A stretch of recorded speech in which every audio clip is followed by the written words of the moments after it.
YCP అధినేత మాజీ CM Jaganmohan రెడ్డిని ఎలా బద్నాం చేయాలన్న ఆలోచనలోనే టీడీపీ నేతలు కాలం వెల్లదీస్తున్నారు. జగన్ రెడ్డి గత వారం కేంద్ర హోంమంత్రి అమిత్ షాను కలుసుకునేందుకు ప్రయత్నించారని, వైవి సుబ్బారెడ్డి ద్వారా వర్తమానం పంపారని గత వారం టీడీపీ సోషల్ మీడియా ప్రచారం చేసింది.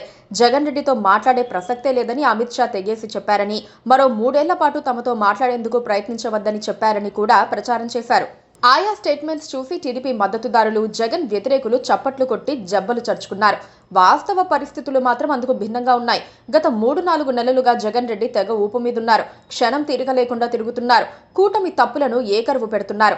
ప్రభుత్వ తప్పుడు నిర్ణయాలతో ప్రజలకు జరుగుతున్న నష్టాన్ని అంచనా వేస్తూ ప్రతి ఒక్కరికి వివరిస్తున్నారు. ఎవరైనా బాధితులుంటే వారికి తన వంతు సహాయాన్ని అందిస్తున్నారు. ఈ అంశాలన్నీ ఎప్పటికప్పుడు ఏపీ బీజేపీలో కొందరు నేతలు సేకరించి కేంద్ర పార్టీకి పంపుతున్నారు. ఈలోపు గత నెల రోజులుగా జగన్ కార్యకలాపాలకు సంబంధించి నివేదిక పంపాలని అమిత్ షా కేంద్ర ఇంటెలిజెన్స్ సంస్థలను ఆదేశించినట్లు సమాచారం. తెనాలి, పొదిలి, సత్తెనపల్లి, బంగారుపాల్యం ప్రాంతాల్లో జగన్ పర్యటనలకు వచ్చిన జన సందోహం, ఆయన్ను చూసేందుకు ఎగబడిన జనం, వైసీపీ అధినేత మాట్లాడుతున్నప్పుడు జనం కేరింతలు కొట్టిన విధానం కేంద్ర ఇంటెలిజెన్స్ సంస్థలనే ఆశ్చర్యపరిచింది. కేవలం 11 అసెంబ్లీ సీట్లు సాధించిన పార్టీ అధినేతకు ఇంత ఫాలోయింగ్ ఉందా అని వాళ్ళు ఆశ్చర్యపోయారట. చంద్రబాబు మీటింగులు, జగన్ టూర్లను బేరీజు వేస్తూ ఇంటెలిజెన్స్ నివేదికలు రూపొందించి కేంద్రానికి పంపారట. వచ్చిన సీట్లను బట్టి జగన్ బలాన్ని అంచనా వేయలేమని, ఎన్నికలు జరిగిన 6 నెలలకే ఏపీలో పరిస్థితి జగన్ కు అనుకూలంగా మారిపోయిందని ఇంటెలిజెన్స్ నివేదికలు కేంద్రానికి అందాయి. ఒంటరిగా పోటీ చేసుంటే జగన్ సునాయాసంగా గెలిచేవారని, బీజేపీ, జనసేన కలిసి టీడీపీని గెలిపించాయని ఇంటెలిజెన్స్ వర్గాలు లెక్క చెప్పేశాయి.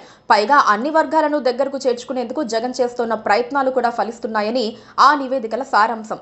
దూరమైన వర్గాలను దగ్గర చేసుకునే పనిలో జగన్మోహన్ రెడ్డి ఉన్నారని ఇంటెలిజెన్స్ నివేదికలు చెబుతున్నాయి. అందుకే దాదాపు అన్ని సామాజిక వర్గాలకు ప్రాధాన్యం ఇస్తున్నారు. పార్టీ నూతన కమిటీల్లో అన్ని సామాజిక వర్గాలకి చోటు కల్పించారు. ముఖ్యంగా కాపు, కమ్మ, రెడ్డి, బ్రాహ్మణ, వైశ్య సామాజిక వర్గాలకు ప్రాధాన్యం ఇస్తున్నారు. వచ్చే ఎన్నికల నాటికి వారి మద్దతు పొందేలా ప్లాన్ చేస్తున్నారు. గతం మాదిరిగా రెడ్డి సామాజిక వర్గంతో పాటు ఎస్సీలు తనకు అండగా ఉండేలా ప్రణాళిక రూపొందిస్తున్నారు. ఇప్పటికే సామాజిక వర్గాల వారీగా వైఎస్ఆర్ కాంగ్రెస్ పార్టీ నేతలతో సమావేశమవుతున్నారు.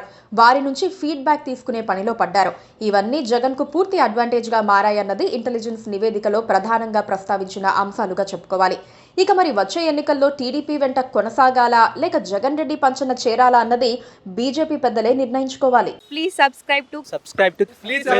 Please subscribe to KTV Telugu. KTV Telugu.